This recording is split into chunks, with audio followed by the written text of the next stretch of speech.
Nous sommes de retour à Meiss, au Jardin Botanique. Et cette semaine, vous avez été nombreux à nous demander si c'était de l'info. Le reportage de Quentin Coppens tourné à Oissèges parmi les poules. Des poules que Patrick chouchoutait, bichonnait. Alors ça, c'est vrai. Mais est-il coiffeur pour poules? Ça, c'était de l'intox.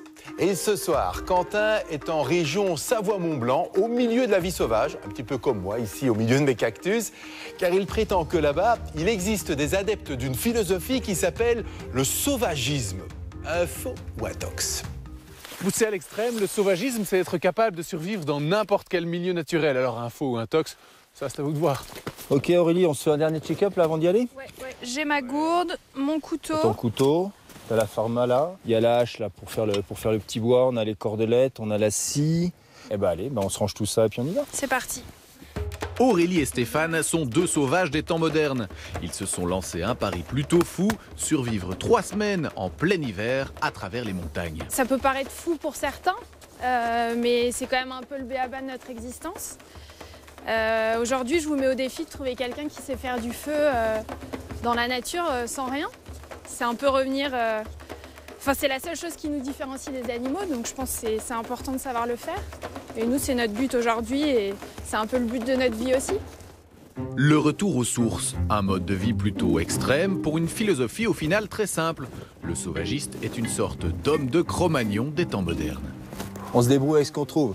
On chasse, on pêche, on mange des baies, on mange des racines, on trouve tout ce qu'on peut avoir sous la main, on se débrouille avec ça, quoi. Le but, c'est complètement de supprimer tout confort, de vivre au plus près de la nature avec le moins d'éléments possible. Tu écoutes les oiseaux, tu vois, tu cherches les traces d'animaux, tu entends les petits rongeurs qui passent sous la neige. Enfin, l'essentiel, il est là, quoi. Le reste, après, on s'en fout. Nos deux sauvagistes semblent avoir trouvé un petit nid douillet pour passer la nuit. On dégage un petit peu quelques branches et puis on va se glisser bien en dessous. Quoi de plus confortable qu'un bon tapis de mousse bien moelleux sous les branches d'un sapin? C'est le luxe de la vie au grand air. Tiens, et pour le chauffage, on fait comment? Évidemment, à cette altitude et par ce froid, le premier réflexe, c'est de se chauffer et faire du feu. Heureusement, j'ai appris chez les scouts à me débrouiller avec une seule allumette. Comme ça, on y va. Non! Non! Non! J'en connais un qui va mal dormir. N'importe quel sauvagiste expérimenté l'aurait dit, pour faire du feu, ne comptez ni sur le briquet ni sur les allumettes. La technique la plus fiable a été mise au point il y a 400 000 ans et elle fonctionne encore aujourd'hui. Silex, puis là, un petit percuteur en acier. Et un peu d'huile de coude.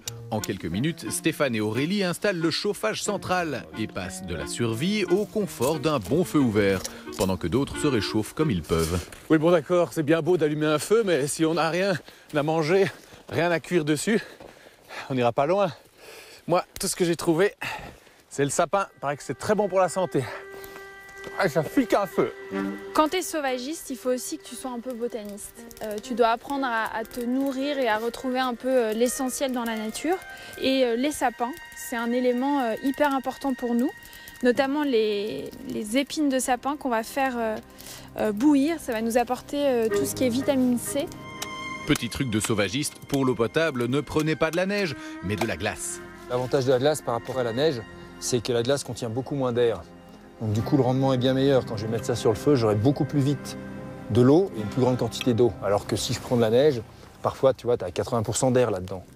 Pendant que Stéphane s'occupe du thé, Aurélie s'en va chercher l'apéro. Une fois de plus, c'est dans les arbres qu'il faut aller chercher les aliments.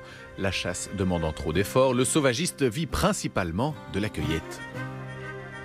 Un des premiers sauvagistes, celui qui a vraiment développé la philosophie et puis le mode de vie, était français et venait des Alpes. Et dans les Alpes, on a des sorbes. Et les sorbes, c'est un gros apport en vitamine C. Il faut savoir que la vitamine C, elle est essentielle pour l'homme et nous, on ne la synthétise pas.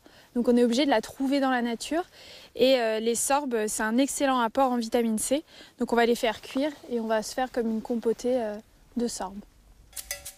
Pour faire une compotée, il faut des sorbes, d'autres sorbes et c'est à peu près tout.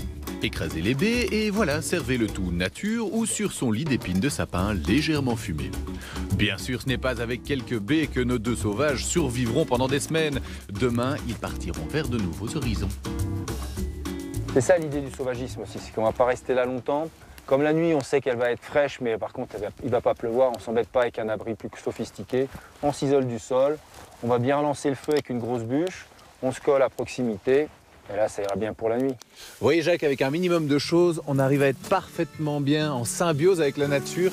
D'ailleurs, je m'apprête à passer une nuit sous les étoiles.